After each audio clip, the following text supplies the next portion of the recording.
বনফুলের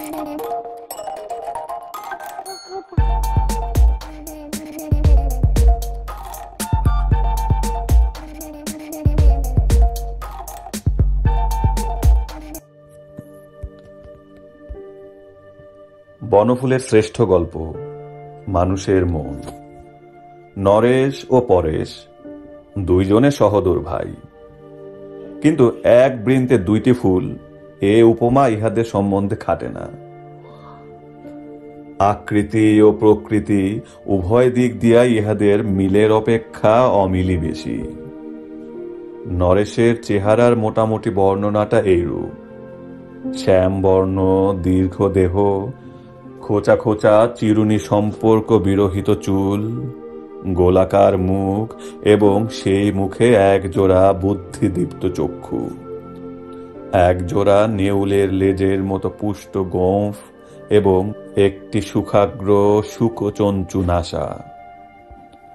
পরেশ খর্বাকৃতি, ফর্সা, মাথার কোঁকড়ানো কেশদাম বাবরি আকারে সুসজ্জিত, মুখটি একটু লম্বা গোছের, নাকটি থ্যাবড়া, চক্ষু দুইটিতে কেমন যেন একটা তন্ময় ভাব, গোঁফ দাড়ি কামানো, গলায় কোষ্ঠী, কপালে চন্দন। মনের দিক দিয়া বিচার করিলে দেখা যায় যে দুইজনই গোঁড়া, একজন গোঁড়া বৈজ্ঞানিক আর একজন গোঁড়া বৈষ্ণব। অত্যন্ত নিষ্ঠা সহকারে নরেশ জ্ঞান মার্গ এবং পরেশ ভক্তি মার্গ অবলম্বন করিয়াছেন। যখন নরেশের কম্বাইন্ড হ্যান্ড চাকর নরেশের জন্য ফাউল কাটলেট বানাইতে ব্যস্ত এবং নরেশ থিওরি অফ রিলেটিভিটি লইয়া উন্মত্ত, তখন সে একই বাড়িতে পরেশ সপাক নিরামিষ আহার করিয়া যোগ বাশিষ্ঠ রামায়ণে মগ্ন। ইহা প্রায়ই দেখা যাইত। তাই বলিয়া ভাবিবেন না যে উভয়ে সর্বদা লাঠালাঠি করিতেন, মোটেই তা নয়। ইহাদের কলহ মোটেই নাই। তাহার সুস্পষ্ট কারণ বোধহয় এই যে অর্থের দিক দিয়া কেহ কাহারও মুখাপেক্ষী নন। উভয়েই এম.এ. পাস, নরেশ কেমিস্ট্রিতে এবং পরেশ সংস্কৃতে। উভয়েই কলেজের প্রফেসরি করিয়া মোটা বেতন পান। মরিবার পূর্বে পিতা দুজনকেই সমান ভাগে নগদ টাকাও কিছু দিয়া গিয়াছিলেন।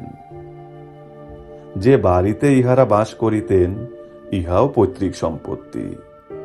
বাড়িটি বেশ বড়, এত বড় যে ইহাতে 2-3টি পরিবার পুত্র পৌত্রাদি লইয়া বেশ স্বচ্ছন্দে বাস করিতে পারে। কিন্তু নরেশ এবং পরেশের মনে পৃথিবীর অনিত্যতা সম্বন্ধে এমন একটি উপলব্ধি আসিল যে কেহই আর বিবাহ করিল না। পরেশ ভাবিলেন, কা তব কান্তা, ইহাই সত্য। রিলেটিভিটির ছাত্র নরেশ ভাবিতে লাগিলেন, নির্মলা সত্যিই কি মরিয়াছে? আমি দেখিতে পাইতেছি না, এই মাত্র। সুতরাং নরেশ এবং পরেশ সহোদর হওয়া সত্ত্বেও ভিন্ন প্রকৃতির এবং ভিন্ন প্রকৃতির হওয়া সত্ত্বেও একই বাড়িতে শান্তিতে বসবাস করেন। এক বিষয়ে কিন্তু উভয়ের মিলও ছিল। পল্টুকে উভয়ে ভালোবাসিতেন। পল্টু তপেশের পুত্র। নরেশ এবং পরেশের ছোট ভাই তপেশ এলাহাবাদে চাকরি করিত। হঠাৎ একদিন কলেরা হইয়া তপেশ এবং তপেশের পত্নী মনোরমা মারা গেল। টেলিগ্রামে আহুত নরেশ এবং পরেশ গিয়া তাহাদের শেষ কথাগুলি মাত্র শুনিবার অবসর পাইলেন। তাহার মর্ম এই, আমরা চলিলাম, পল্টুকে তোমরা দেখো। পল্টুকে লইয়া নরেশ এবং পরেশ কলিকাতা ফিরিয়া আসিলেন। তপেশের অংশে পৈতৃক কিছু টাকা ছিল। নরেশ তাহার অর্ধাংশ পরেশের সন্তোষার্থে রামকৃষ্ণ মিশনে দিবার প্রস্তাব করিবা মাত্রই পরেশ বলিলেন, বাকি অর্ধেকটা তাহলে বিজ্ঞানের উন্নতিকল্পে খরচ হোক। তাহাই হইল। পল্টুর ভবিষ্যৎ সম্বন্ধে তাহারা ভাবিলেন যে তাহারা নিজেরা যখন কেহই সংসারী নহেন, তখন পল্টুর আর ভাবনা কি। পল্টু, নরেশ এবং পরেশ উভয়েরই নয়নের মণিরূপে বাড়িয়া উঠিতে লাগিল। নরেশ কিংবা পরেশ কেহই নিজের মতবাদ পল্টুর উপর ফলাইতে যাইতেন না। পল্টুর যখন যাহা অভিরুচি সে তাহাই করিত। নরেশের সঙ্গে আহার করিতে করিতে যখন তাহার মুরগি সম্বন্ধে মোহ কাটিয়া আসিত, তখন সে পরশের হাবিষ্যান্নের দিকে কিছুদিন ঝুঁকিত। কয়েকদিন হাবিষান্ন ভোজনের পর আবার আমিষ লোলুপতা জাগিলে নরেনের ভোজনশালায় ফিরিয়া যাইতেও তাহার বাধিত না।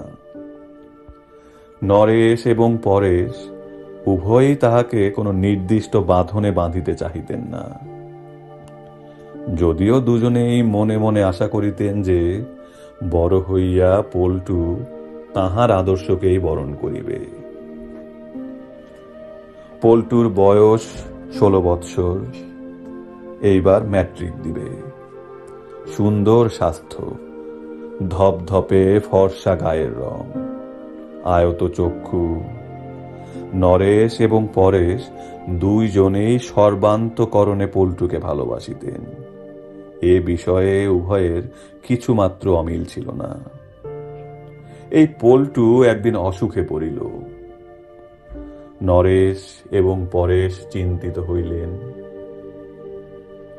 নরেশ বৈজ্ঞানিক মানুষ, তিনি স্বভাবতই একজন অ্যালোপ্যাথিক ডাক্তার লইয়া আসিলেন। পরেশ প্রথমটায় কিছু আপত্তি করে নাই, কিন্তু যখন উপর্যুপরি 7 দিন কাটিয়া গেল, জ্বর ছাড়িল না, তখন তিনি আর স্থির থাকিতে পারিলেন না। নরেশকে বলিলেন, আমার মনে হয় একজন ভালো কবিরাজ ডেকে দেখালে কেমন হতো। বেশ, দেখাও। কবিরাজ আসিলেন। 7 দিন চিকিৎসা করিলেন, জ্বর কমিল না, বরং বাড়িল। পল্টু প্রলাপ বকিতে লাগিল। অস্থির পরেশ তখন নরেশকে বলিলেন, আচ্ছা, একজন জ্যোতিষকে ডেকে ওর কুষ্টিটা দেখালে কেমন হয়, কি বলো? বেশ তো, তবে যাই করো, এ জ্বর 21 দিনের আগে কমবে না, ডাক্তারবাবু বলেছিলেন, টাইফয়েড। তাই নাকি? পল্টুর কুষ্টি লইয়া ব্যাকুল পরেশ জ্যোতিষীর বাড়ি ছুটিলেন। জ্যোতিষী কহিলেন, মঙ্গল মার্কেশ, তিনি রুষ্ট হইয়াছেন। কি করিলে তিনি শান্ত হইবেন তাহার একটা ফর্দ দিলেন। পরেশ প্রবাল কিনিয়া পল্টুর হাতে বাঁধিয়া মঙ্গলের শান্তির জন্য শাস্ত্রীয় ব্যবস্থাদি করিতে লাগিলেন। অসুখ কিন্তু উত্তরোত্তর বাড়িয়াই চলিয়াছে। নরেশ একদিন বলিলেন, কবিরাজি ওষুধে তো বিশেষ উপকার হচ্ছে না, ডাক্তারকে আবার ডাকবো নাকি? তাই ডাকো না হয়। নরেশ ডাক্তার ডাকিতে গেলেন। পরেশ পল্টুর মাথার শিওরে বসিয়া মাথায় জলপটি দিতে লাগিলেন। পল্টু প্রলাপ বকিতেছে, মা, আমাকে নিয়ে যাও, বাবা কোথায়? আতঙ্কে পরেশের বুকটা কাঁপিয়া উঠিল। হঠাৎ মনে হইল, তারেকেশ্বর গিয়া ধর্ণা দিলে শুনিয়াছি দৈব ঔষধ পাওয়া যায়। ঠিক। নরেশ ফিরিয়া আসিতেই পরেশ বলিলেন, আমি একবার তারকেশ্বর চলিলাম, ফিরতে 2-1 দিন দেরি হবে। হঠাৎ তারকেশ্বর কেন? বাবার কাছে ধর্ণা দেব। নরেশ কিছু বলিলেন না। ব্যস্ত সমস্ত পরেশ বাহির হইয়া গেলেন। ডাক্তার পরীক্ষা করিয়া বলিলেন, বড় খারাপ টার নিয়েছে। ডাক্তারি চিকিৎসা চলিতে লাগিল। দিন 2 পরে পরেশ ফিরিলেন, হস্তে একটি মাটির ভাঁড়। উল্লসিত হইয়া তিনি বলিলেন, বাবার স্বপ্নাদেশ পেলাম। তিনি বলিলেন যে রোগীকে যেন ইঞ্জেকশন দেওয়া না হয়। আর বলবেন এই চরণামৃত রোজ একবার করে খাইয়া দিতে, তাহলেই সেরে যাবে। ডাক্তারবাবু আপত্তি করিলেন, নরেশও আপত্তি করিলেন।